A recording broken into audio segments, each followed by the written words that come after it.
On arrival in Belsen, we were separated. My father was taken in a different building, and I remember really the physical hardship.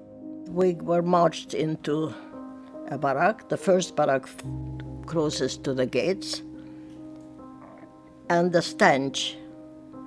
You know, there were thousands of bodies rotting all around the courtyards there. And there was no sanitation, and we didn't have any showers, not even one a month. We never had a shower again.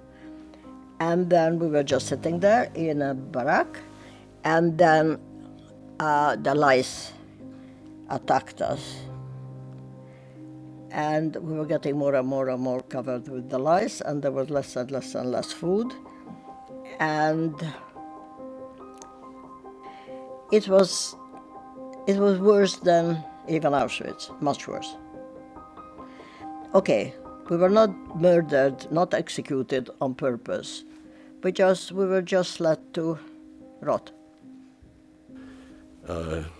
German soldier would come into the barrack, into the hut where we were, and call out a list of names. And on one occasion, my father's name was on the list, and he was on the list, and he was called out and said goodbye to my mother and my sister, myself, and left me with, look after your family.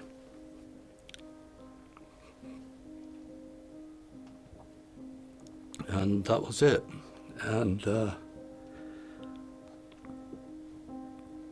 I was told later that he'd gone to Auschwitz, but I'd never found any record of him. Never saw him again, of course. The Germans closed all water.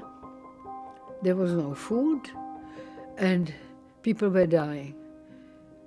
Typhoid broke out, and so everybody who died was taken out and just thrown on a pile of rubbish.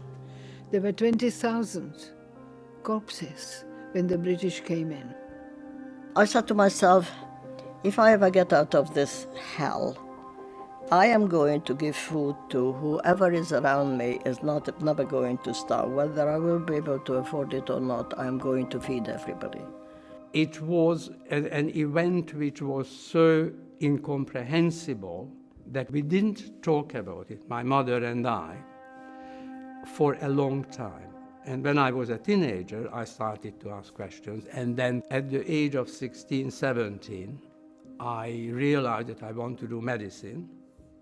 And I think in that decision, Belsen played a role, because I thought that medicine would be a direct action of helping people in trouble, to help your fellow human beings out of their ill health and misery. I don't hate the Germans, because there must have been millions of Germans who didn't like what Hitler was doing. You have a choice. If things are tough, you can be sorry for yourself and go under. Or you can look it in the face, whatever situation, and say, I can't change it, and I have to accept it. You accept the situation, you adjust to it, and you apply your every possible strength, and the brain helps you to overcome every difficulty, whatever is presented to you. It is your attitude to life. Things happen in normal life. There are tragedies. There's death in the family. There's a loss of work. There's a loss of love. There is fire in the house. Don't despair. Don't be lost. Say, can I change it? And if not, I have to accept it. and go along with it, and you are free. I tried to make something positive out of Belsen. And that is, I think, one of the secrets of survival, to try to make the best, if it is possible, the worst event of your life. For me, the whole take on the Holocaust and everything is about survival and celebrating life, and that's what matters.